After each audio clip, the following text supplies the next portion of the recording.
So what is the real Ikigai? First of all, the real Ikigai is coming from the year around 950, so way before 2011, and it started. It is two words, Iki, that means life, and Gai, like value.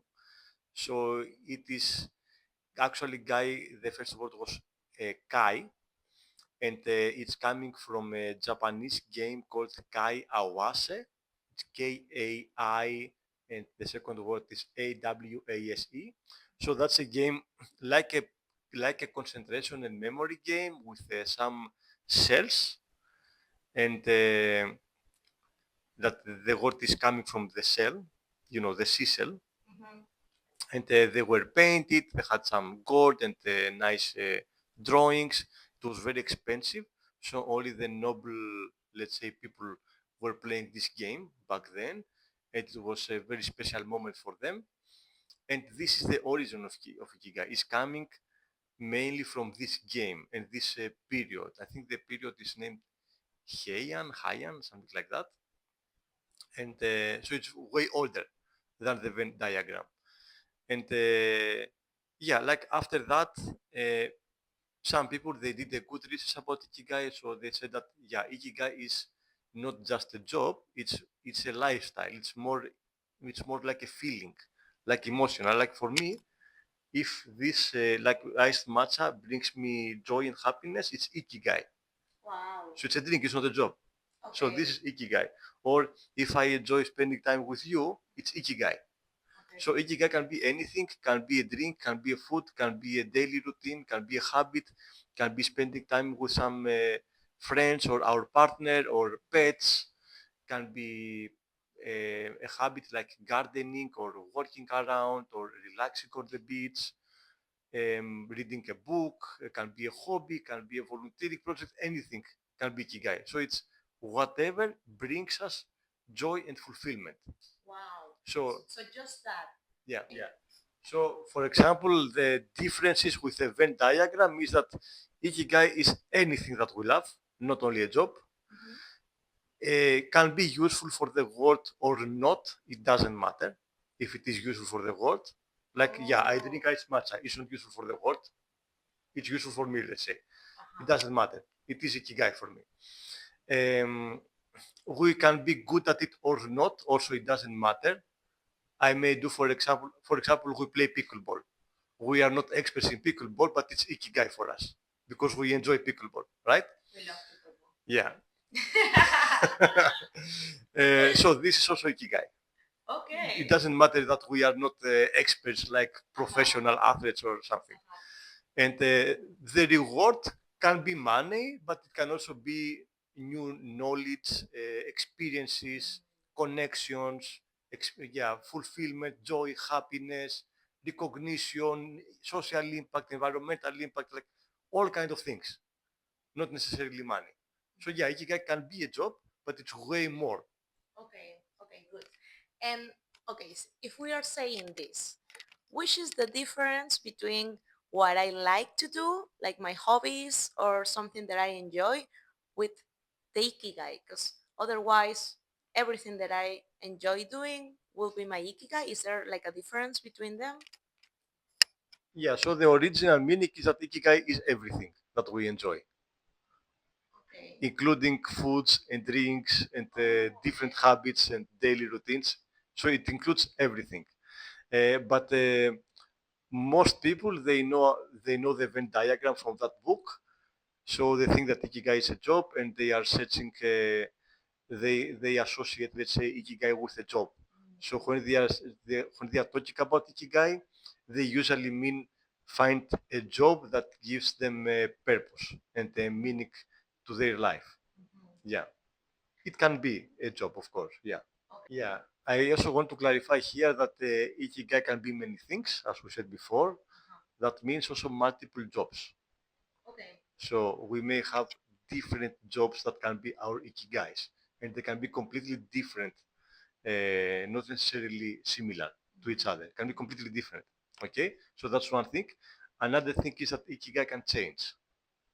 So maybe a job is now our Ikigai, but in 5, 10 years is not. It can be something different.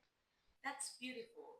That's like something like super good because now you know like okay I'm free, and if I choose something now, I know that later I can change my mind. So good, thank you.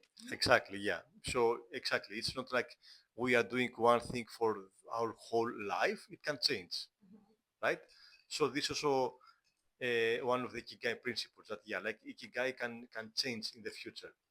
Maybe now, for example, my Ikigai is play pickleball. Maybe later my Ikigai can be taking care of my kid, for example, or something different. Okay, so it can change. So regarding the tools, first of all, how to recognize that it's Ikigai. We usually, when we are doing something that is Ikigai, we usually lose track of time.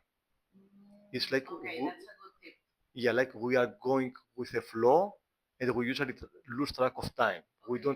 We don't realize how time is, you know, going fast and stuff. Because Ikigai is more like a feeling. It's more emotional. It's more like a feeling. So when we do something that we enjoy, we can do it for hours or with full of energy. That's Ikigai. Okay. Yeah. And as I said, it can be a job, it can be a hobby, it can be a volunteering project, many things. Okay, perfect. And nowadays there are a lot of people that they're thinking like, okay, what do I want to do in life? Like I want to do something that I feel passionate about it. Um, so would you say that if you want to find your job or your work, you can start by thinking something that you enjoy and that you lose track of time? So it could be maybe your ikigai, and you can take it down to, okay, this could be an actual job. So regarding the jobs and the career, my what I do, like also in my sessions, I do it holistically. So for me, the most important thing is to understand who is in front of me as a human, as a person, not only as a professional. And from my perspective, we need to clarify what kind of way of living we want to have, what kind of lifestyle and living environment and people and hobbies we want to have, and then find what job is matching all these things. Because, for example, if I see that I love Da Nang and I want to stay in Da Nang, I cannot be a ski trainer because there is no snow in Da Nang, right? So for me, it's like the other way. Most people they are searching for a job first. What kind of job is good for them? But I have a different perspective. What kind of lifestyle I want to have, and then what job is serving this lifestyle, and in which way? Because it's not only important to discover what kind of job is our ikigai, but also in which way. For example, what I mean is like, okay, I'm a career coach. Is it better for me to work for an NGO as an employee career coach and support refugees or homeless people or unemployed or people with disabilities or whatever, or is it better for me to work for a career office of a public or private university and help students? Is it better for me to work for a small private company, a small medium business, and help students choose their master degree or find their first job, or maybe a company that is helping executives, or maybe an HR agency with outplacement services that I need to help people like professionals that they lost their job because maybe the organization changed departments or structure or strategies or whatever. So there are many different ways to do the same job, and also many different services and different target audience, let's say. So it's not only important to discover what kind of job is good for you, but also in which way. Is it better for you to be an employee for an NGO, for a startup, for a big corporation? For Is it better for you to be a freelancer, online, offline, hybrid, alone, with a team, with an international team, offline team, online team? So there are many different ways to do a job. So we need to consider everything. For example, for me, I prefer having my own business and working online remotely from anywhere. If you tell me, oh, Marcos, I would like to give you an X amount of income and come back to Greece and work, I don't know, for a company as an employee and go there every day, 9 to 5 at an office, I wouldn't accept, even if the income is high. Even if we are in a job that we don't like, even if we are stuck there and okay, we're like, okay, for this period of time, I'm going to be here because I don't know, I have to be here. I can still enjoy myself and do my Ikigai, right? My perspective on that is something that Gary Vee said in one of his videos that for me it's like my goal is to go for 100% happiness, Okay. if possible. So to go closer to this, to 100% happiness. So if I am stuck in a job, I will do my best to leave this job and do a Ikigai job. All right. So what happens is that there are many people. I also have many clients, and I also talk with many people that they are in a job for 20 years, 25 years, the same job, the same company, and they are bored. They don't like the environment anymore. They don't like the job anymore, but they have a good income and they have responsibilities. Maybe they have kids, maybe they have a high rent. So, so in this one, it depends on the person and the way of living that this person has. For example, if I have a high income and then going to do my Ikigai means that I will start from zero or from a smaller income, then I need to consider all the risks. So what is the risk if I will quit my job and start from scratch? Will I be able to pay the bills for my kids, for my house, for all my expenses or not? So many people that they do not have, like, let's say, a backup plan, like they don't have money in the bank account to support their life for a few months or years. What they usually do is doing it at the same time. So they discover what is an Ikigai job for them and start building it at the same time with a full-time job. So they have their full-time job that they usually hate or they don't like, let's say, and at the same time they invest some time every day or every week in learning more about the new job, doing research, finding mentors, following content, doing online courses, certifications, and start building or even volunteering, do volunteering to get experience, and they start building the new thing, the new job, let's say. Like for example, right now I have a client. He is a doctor at a hospital in Greece, and one of his ikigais is AI automations. Wow. So since last year, he's getting trained in artificial intelligence, doing a lot of courses, finding methods from abroad, very experienced, join communities and learn more, and also trying building chatbots and stuff like that for automations. And his plan is in the next month to quit his job as a doctor and completely focus on AI, on his job. Yeah. I want to know, like, do you have this feeling that nowadays more people are getting stuck and bored in this 9 to 5 thing? Or is it maybe just that I feel that and you feel it because we are living in this environment with like minded people that, yeah, all of us, things like that, because we're traveling, of course. But you work with people from all over the world. So is that your feeling? Do you feel like that's nowadays coming, and why do you think is that? Yeah, actually, what I noticed is that this happened especially during COVID. So during the lockdowns, during the pandemic, more and more people were realizing things about their life, and they decided to do very big changes. So, like, actually, my business skyrocketed, let's say, during COVID because I had more clients than ever. More and more people were coming to me. Yeah, Marcos, I realized that I hate my job. I don't like it, or I want to work remotely. I want to do something different. And yeah, especially since COVID, people change their mind and they want to do something that brings them happiness. And most of them they want to work remotely, so to have this freedom to work from anywhere not necessarily traveling, but also spending more time with their kids, with their partner, with their pets, or their hobbies, and save time from commuting. So they are like, why should I waste my time in the traffic, commuting to work and spending 30 minutes to 2 hours per day to go and also to come back. Also, in the past, I was spending 4 hours per day, 2 hours to go to my work and 2 hours to come back. Same. Yeah, so you can feel me. So yeah, many people think about it. Why should I waste my time commuting to work?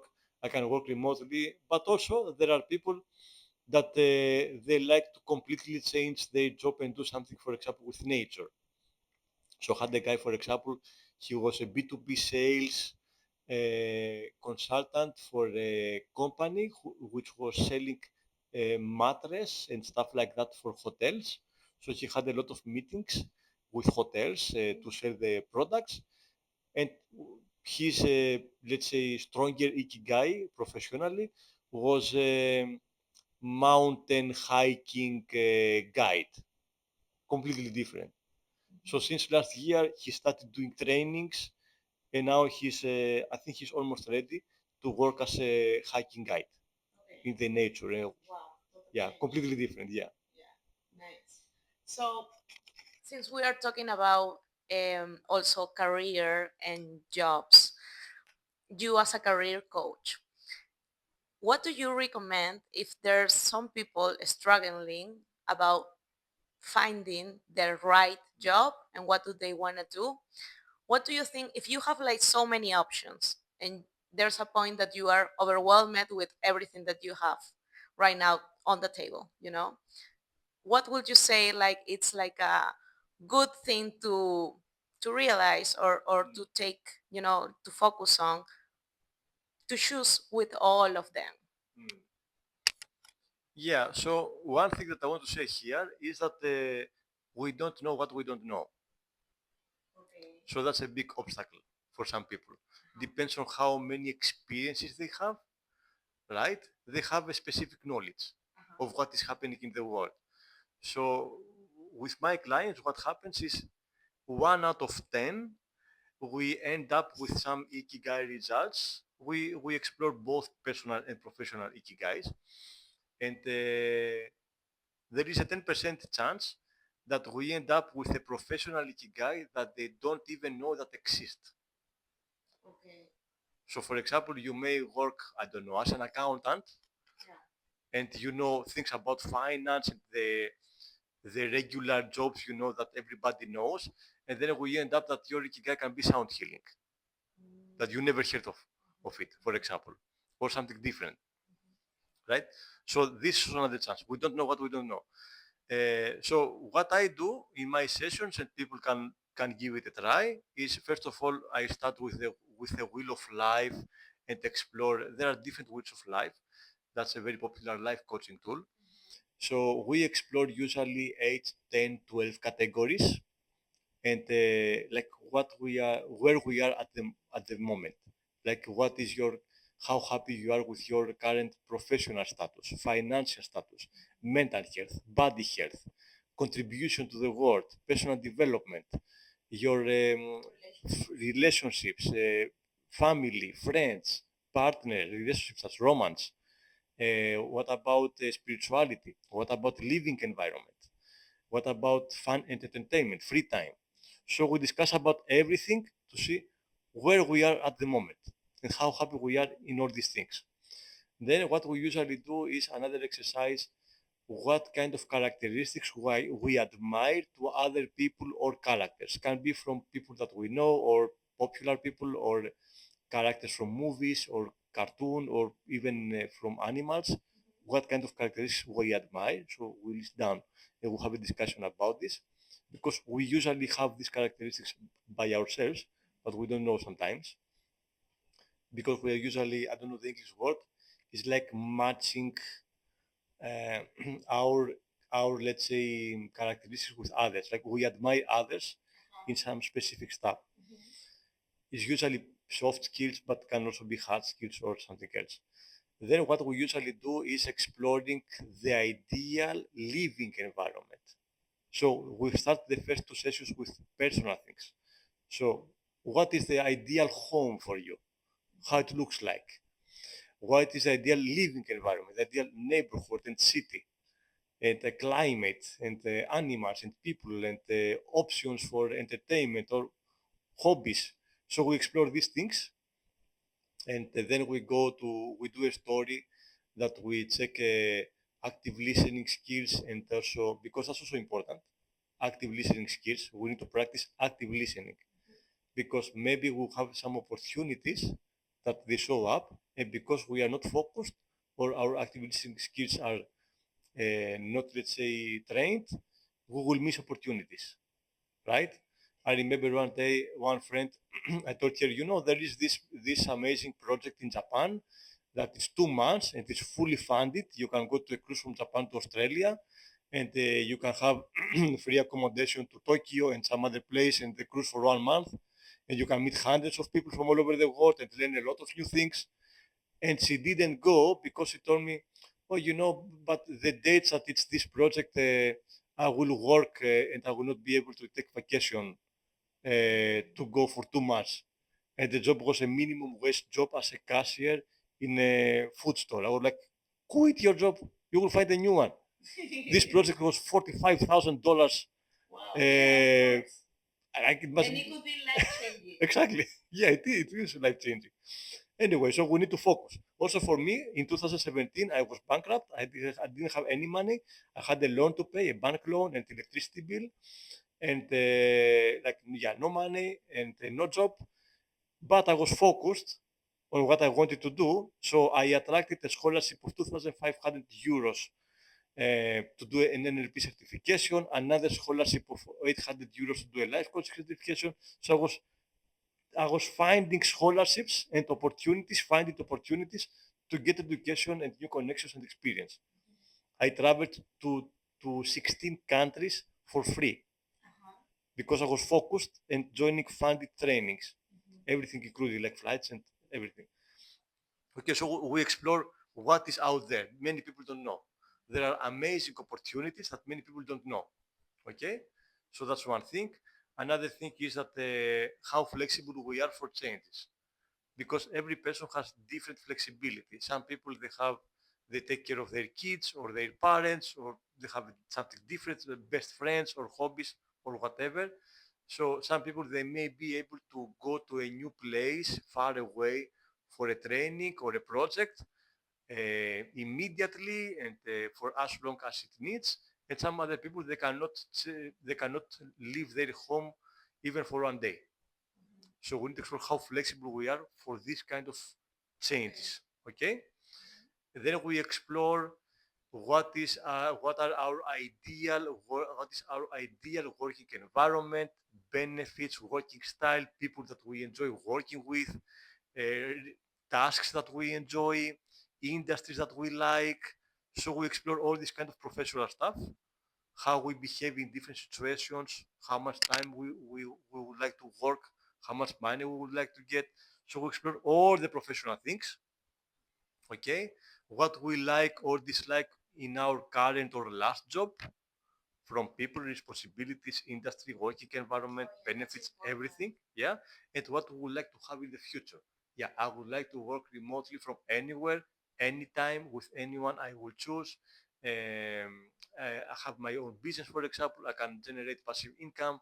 I don't want to have a limit in my income. I can make it bigger and bigger and bigger and make it grow. So I like to work alone, for example, or with a team. So all these things are important to write them down. Then what are our strengths?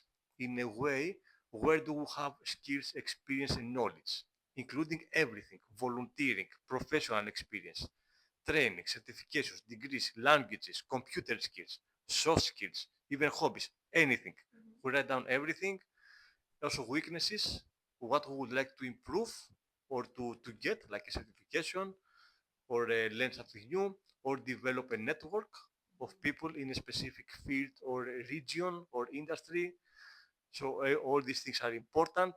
We need to set goals, personal goals, professional goals, what kind of personal and professional experience we would like to have in our life, what kind of personal and professional growth we would like to have. and what will be our contribution. And we need to set clear goals, like we are already doing it or we have already done it. So we are not talking about the future. It's like we have already done them. So the brain works in a different way if we talk about a goal in a present tense or a past tense than future tense. Okay? And it's also a very good idea to have quantitative data on our goals. For example, if someone says, I want to make more money, I say, okay, I will give you $2. Now you have more money. Goal done. Next one. Right? Yeah. So we need to have quantitative data. We need to have deadlines. Okay, I want to achieve this and this and this with these numbers by when? By this year, for example, or since this year. So we need to set very, very clear goals that our brain can understand because if it is very generic, the brain just ignores the goal. But if it is very clear, what is happening is usually attracting the right information, people, and opportunities. I have a very clear goal. Then I scroll down, I do doom scrolling, how you call it, and then our brain stop. This post is relevant to our goals. And then you find an opportunity, you find a new contact, new information relevant to our goals, right? Also, it's important to clarify which are the top 5 most important goals in our life and in which order, so we can take decisions easier, right? For example, in the past, I was spending a lot of time, energy, and money in dancing and Spanish, but it was not part of my top 5.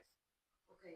So like it's like I steal money, energy, and time for my top 5 goals because like instead of instead of spending all this money, energy, and time to learn dancing or Spanish, I could do something relevant to my top 5 goals, right? So that's also very important. And also in which order. Okay. It's a good idea to challenge ourselves. Is this the right order? Is this really the number 1 or number 2? Okay? Not chronological, importance level. How important it is for us. Okay. Okay, then after doing all these exercises and all this information, we are coming closer to our personal and professional ikigais. Some people they can also try using AI to find some results or hire a coach for that.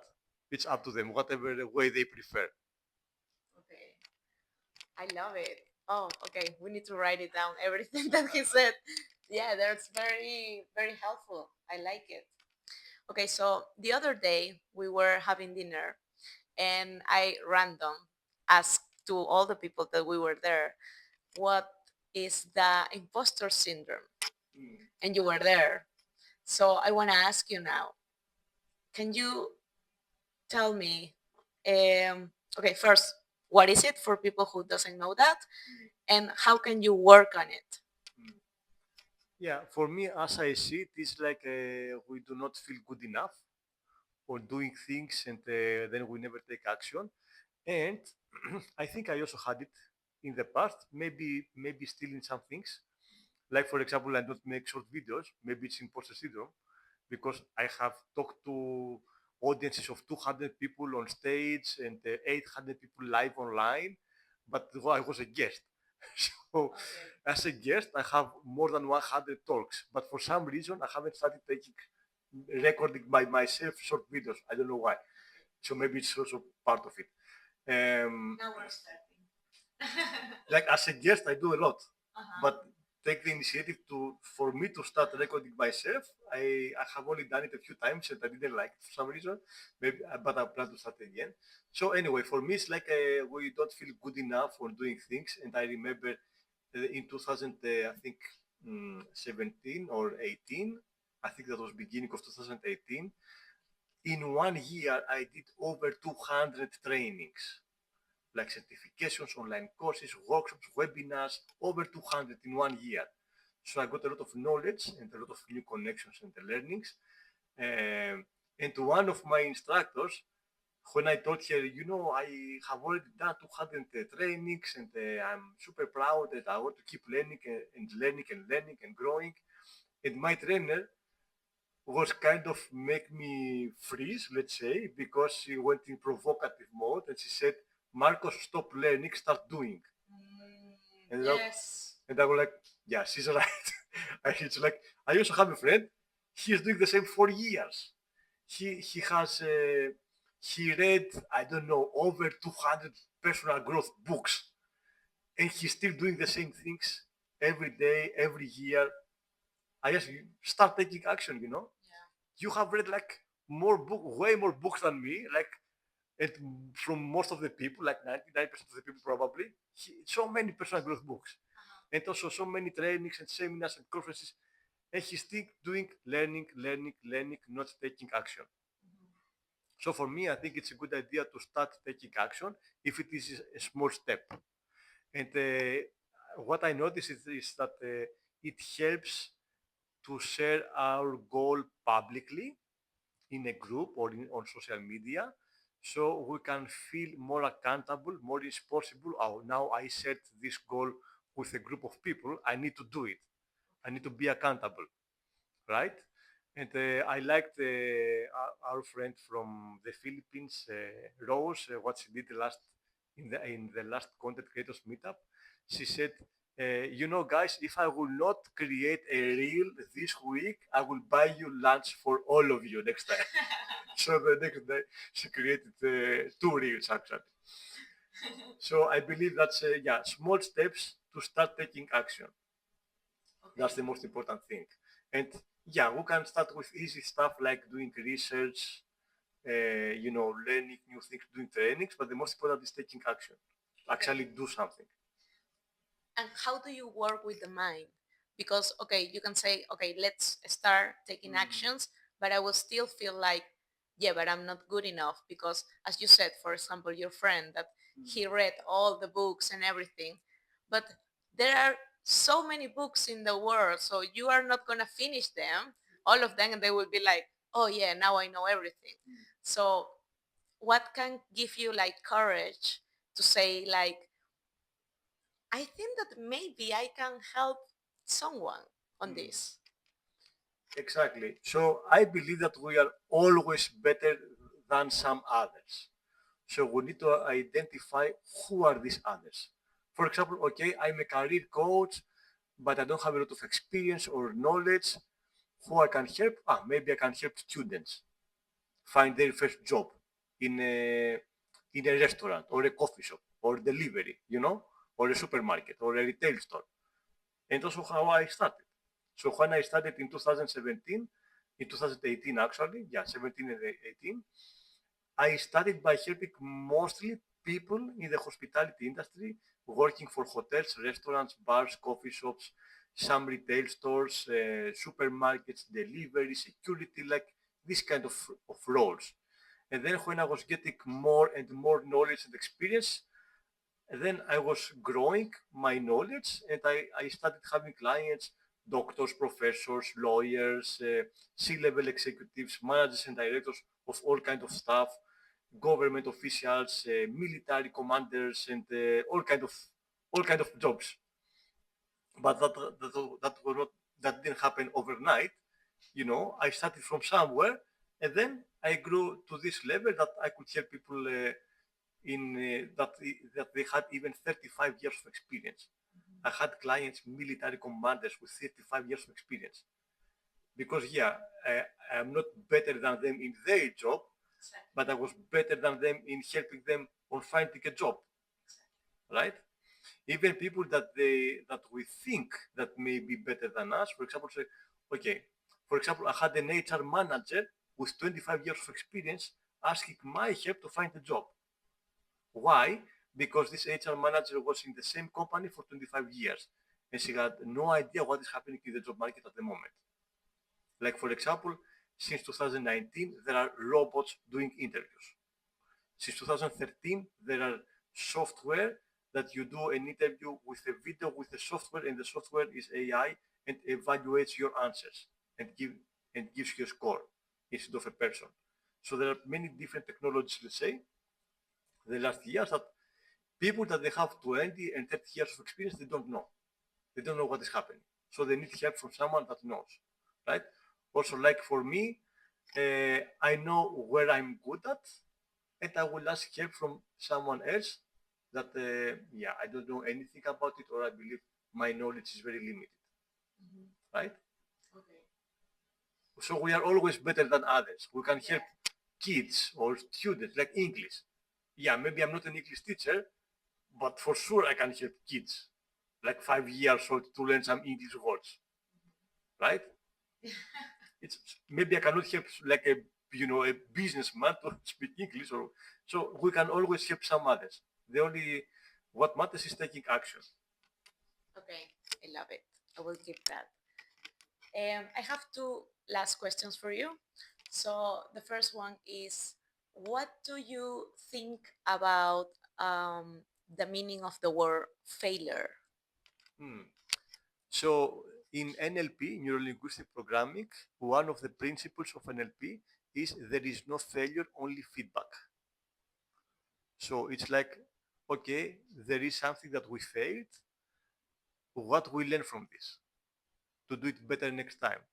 It's not a coincidence that the many millionaires and billionaires they fail, they lose everything, and they start everything from scratch again, and they are successful again because it's about mindset and it's about learning from our mistakes, right? So, okay, if we fail in something, we can learn from it. We'll say, yeah, I'm not good at it. I don't like it. I will leave it away. Or, yeah, now I know how to do it better next time. So I will try again and make it better. And this is also a big part of entrepreneurship.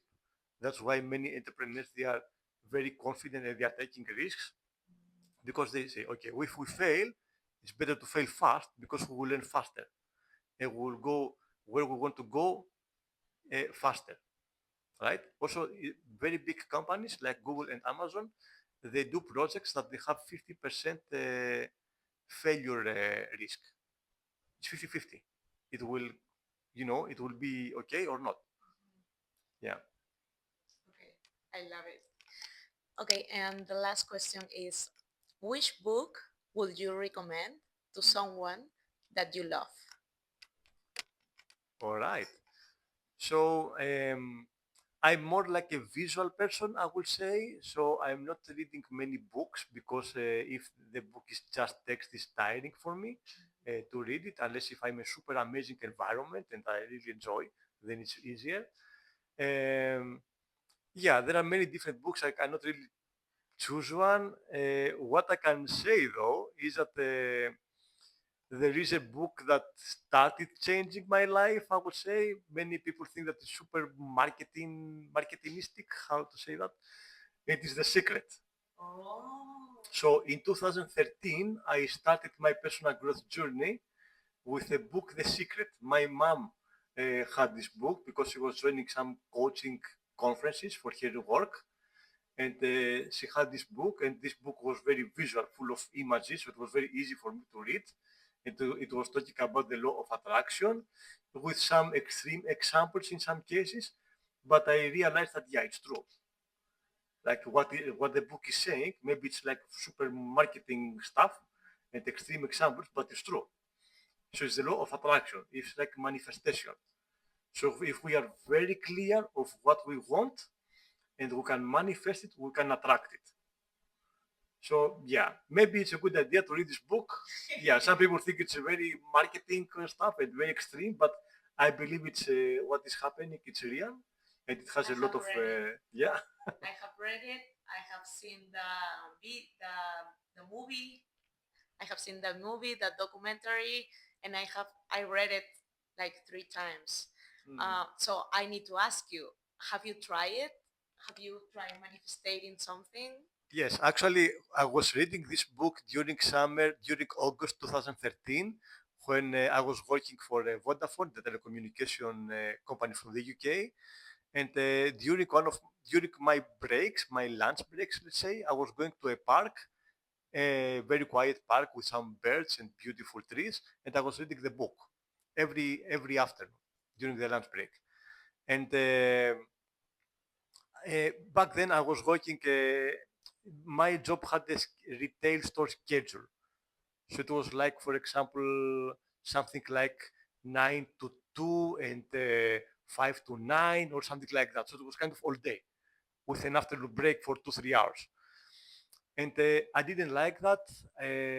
I also had sales goals every month, so I had a bit of a stress for sales goals, and the bonuses are not how I liked to be, let's say. And anyway, it was very funny because my manager back then, he asked from all the employees to write a letter to him. What would you like to change in your job here to be happier and more productive and potentially more successful in this job? So I wrote down what kind of tasks I enjoy, what kind of things, what kind of salary and schedule and flexibilities and bonuses and everything. And after I wrote this letter to him, he called me to his office and he said, "You know, Marcos, you have a very different mindset.